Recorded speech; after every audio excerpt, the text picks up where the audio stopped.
What is going on, guys? For today's video I will show you the best Glacial Cascade Elementalist build in Path of Exile 3.26. This setup focuses on generating powerful chills and freezes, giving you reliable crowd control, and that makes boss fights and mapping much safer and easier. On top of that, it delivers satisfying cold bursts that wipe out enemies in seconds. Best of all, we're able to reach 4 voidstones mostly by using affordable rare gear, with no need for high-cost unique items. If you're looking for this build's path of building, then click my link in the description.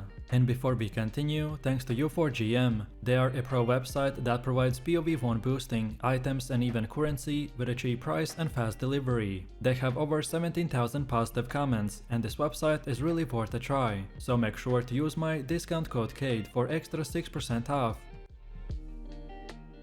So, this Glacial Cascade Elementalist will combine the raw elemental power of the cold damage with golem support and physical to cold scaling for huge bursts of the screen clearing damage. The build excels thanks to multiple defensive layers, strong sustain and a solid early game survivability, making it capable of comfortably reaching and farming the endgame content. The frequent freezes and chills it applies will let you control encounters with ease, while rapid casts and overlapping spikes from the Glacial Cascade will make it for satisfying and efficient clears. The gear requirements are modest and mostly rare items, and you can push to 4 voidstones without needing a high cost unique. It's a versatile, well-rounded setup that's surprisingly tanky for a witch. However, the build does have few drawbacks, like being vulnerable to off-screen physical hits and requiring active play due to its self-cast nature. So let's take a look at this build setup, and while leveling, make sure that you're frequently upgrading your wand. Pick a better one as you progress or check vendors in new acts. Using essences with flat elemental or physical damage will help tremendously. A wand with a +1 to cold or physical spell gems is a significant power spike. Grab strength nodes early on, so you can equip all of your gems. And don't forget a sapphire ring before facing Mervel. You'll also need a jade amulet for dexterity, which you can buy from Yena or Nessa from a transmutation orb.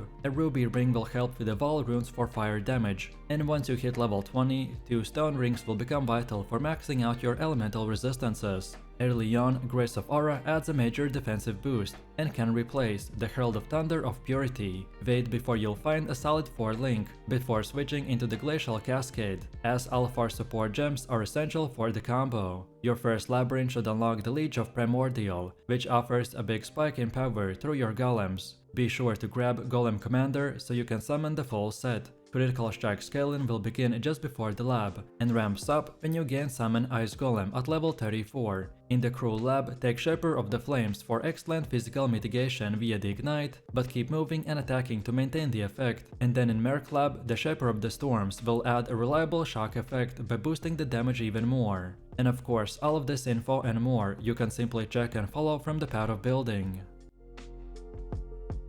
Then next for Ascendancies, this Elementalist build is focused on amplifying elemental power and maximizing the value of the golems. First, the Leech of Primordial will give you a huge boost by enhancing the golem damage, granting elemental immunity benefits and letting you summon an extra golem. It's a cornerstone for the build's damage and utility. After that, get a Shaper of the Flames, which turns every hit into Ignite, making your cold damage convert beautifully, while also acting as defensive layer. Then third, get the Shaper of the Storms, that guarantees that your hits can shock and increasing the effect, letting you scale enemy damage taken. Lastly, Shaper of the Winter makes your cold hits always chill, slowing enemies and giving you better control over the fights. Together, these Ascendancy choices will push your elemental output to their limit while also supporting survivability and the golem synergy. Next up we have the passive tree, and it's fully optimized around casting the Glacial Cascade at the maximum efficiency. Our skilled path prioritizes cold and elemental damage scaling, while also picking up the critical strike chance and the multiplier to ensure a high burst potential. You'll notice that I have spread a bunch of notable nodes across the tree. The reason for it is to get the most optimized spell damage boost, elemental penetration and cast speed, which are all great additions to make both mapping and bossing feel smooth and responsive.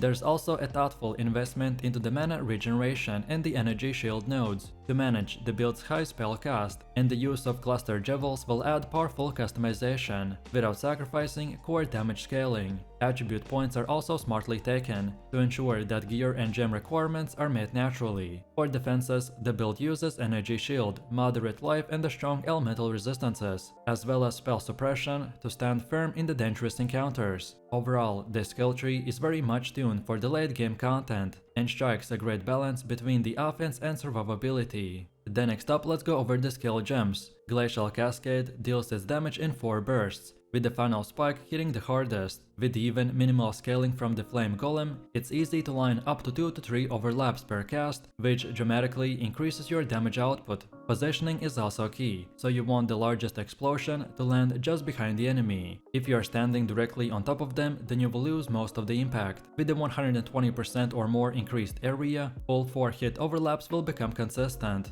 Your golems will come online at level 34 and bring a huge boost to every aspect of your character, so damage, defenses, recovery and AoE. Thanks to the Leech of the Primordial, you don't need to worry if they die, as they will respawn after 4 seconds, so use Flame, Stone, Lightning and the Ice Golem early, and then replacing the Ice Golem with a Stone Golem of a safeguarding when you can, and attaching the Guardian's Blessing to grant Zealotry during fights. Just be aware that the setup can kill the Golem if you haven't invested into the minion regen. Once you've upgraded your gear, make sure all of your sockets are in the right colors and the links. Don't hesitate to use crafting currency like the Javelers, Fusing and the Chromatic Orbs. The skill gem section in your PoB will help you to get everything set up correctly.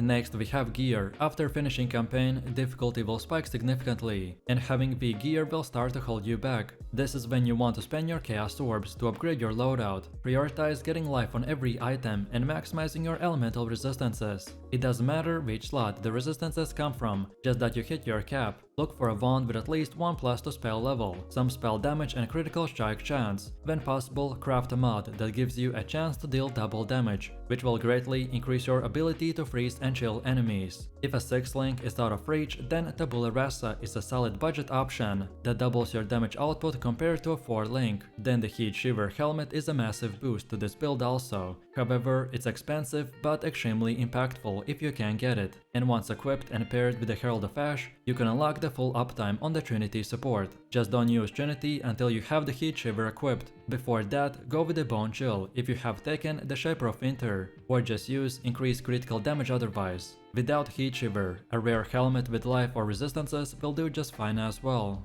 Next up we have our Mercenaries. Ideal Mercenaries to support this build are the ones that provide powerful auras, so aim for one with Grace, another one with Haste, and one offering aspect of the Spider. A Merc with Fortify, Vitality and Enduring Cry will round out things nicely. For gear, Dying Breath is a solid weapon choice, while Leer Cast gives a helpful damage buff for the helmet slot. Then Zandentius Cassock is also a good body armor option. Then use gloves with the Unnerve implicit, and for boots, go with the Windscream for an extra curse or boots with a stabbed ground for survivability. Belts like Camo's Binding or the Pyroshock Clasp will work well, and for wings, Kikazaru and the Timeless Clap are great picks. And then finish this off with the Shaper Seed as your amulet. Next up, let's take a look at the gameplay. While mapping, our playstyle is very straightforward. Cast Glacial Cascade towards the enemy packs and watch them explode. With a high cast speed and Frostblink or the Wintry Blast, you will fly through the maps quickly. For tougher enemies or bosses, position yourself slightly away to maximize the final burst of the Glacial Cascade. Make sure to begin fights with the Assassin's Mark for the power charges and bonus damage.